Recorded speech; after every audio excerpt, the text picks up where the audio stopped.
శైలరా మీ అమూల్యమైన ఓటును నాకే వెయ్యాలి.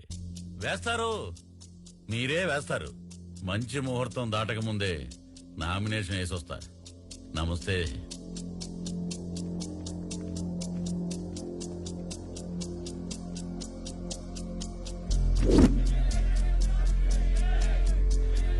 వినీకి మళ్ళీ ట్రై చేయి. ఏంట్రా టైం అవుతుంది, వాడు ఇంకా రాలేదు. తమ్ముడు, మీ క్యాండిడేట్ ఇంకా రాలేదనుకుంటా. రావు కాలం రాబోతుంది.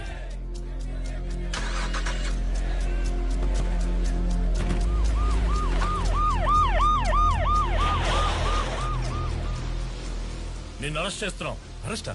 ఎందుకు? నేనేం చేశాను సార్? స్టేషన్ కి రా, చెప్తాం. సూర్య